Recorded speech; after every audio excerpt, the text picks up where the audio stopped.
где мы на заводе.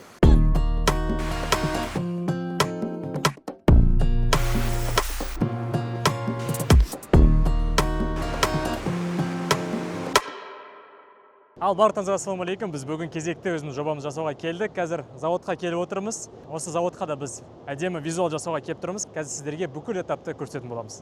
Кеттік.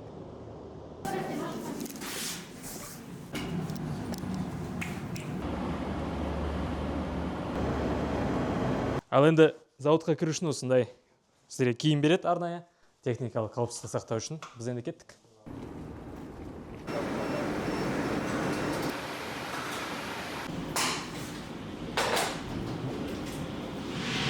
Мысалы, дәл қазірде біз заводқа келдік. Не мақсатпен келдік? Клиенттердің өздерінің бір сұраныстары болды.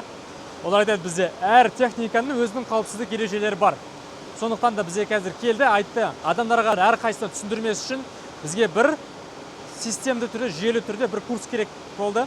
Сондықтан да бізге әр процесстер көрсету керек. Мысалы, қазір заводта келдік, ол техниканың қай жерде не жұмыс істеуін барлығын ашық түрде көрсету керекпіз. Көрермен көрген кезде оның барлығы түсінікті болсын. Стендті бірінші көрсетеміз, кейін біз қазір барлығымыз жиналып, осы заводтың ішіне кіріп, әр процесс қалай жұмыс істейтінін адамға нақты түсінікті болу үшін 100% сұрақтан жауап беру үшін біз қазір визуально демонстрация ретінде көрсетеміз. Енді бізге түсірілім барысы, біз қазір осы стендті түсіретін боламыз. Основной заполняющий біз нені шамды қойдық қошақта. Бізде екі камера болады. Біріншісі спикердің өзін түсіреді, екінші спикер болады. Мына жақта бізде қазір өзінде суфлер әдемірек болып түсіретін. Қазір ойлап тұрмыз, сотый қоламызды қолданбаймыз да, артында бізде әдемі контровой свет деп аталады болсын барлығын. Енді клиенттерге бар несін жасадық, ыңғайлы болу үшін. Ең басты процессіміз қазір екі этаптан тұрады. Бірінші толықтай осы стендті спикер арқылы түсіріп, және сыртқа шығып заводтардың барлығын түсіру. Қазір сізге бүкіл процесстерді көрсететін боламыз.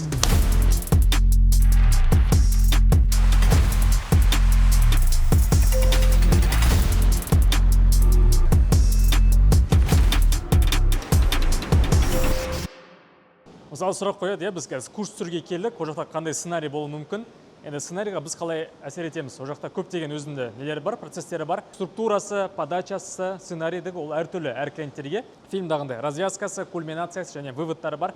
Соның арқасында біздің сценарийіміз толыққан жұмыс істейді. Және бейнеміз тек қана әдемі ғана болмай, ол жұмыс істейді. Яғни клиенттерге ол бір пайдасын алып келеді, немесе қаржылай, немесе өздерінің жаңағы ішкі процесстерге арналған бір пайдасы тиеді. Сондықтан да біз қазір сценарий бірінші жазамыз, клиенттерге барын түсіндіреміз, сосын оның соңында қандай нәтижеге алып келетінін барлығын ашық түрде түсіндіреміз. Қанша адам қазір қараңыздаршы, видеоға қанша адам қосылған. Оператор, оператор, біз, адамдар, бәрі бір видео түсіру үшін. Әкем жүруші мен.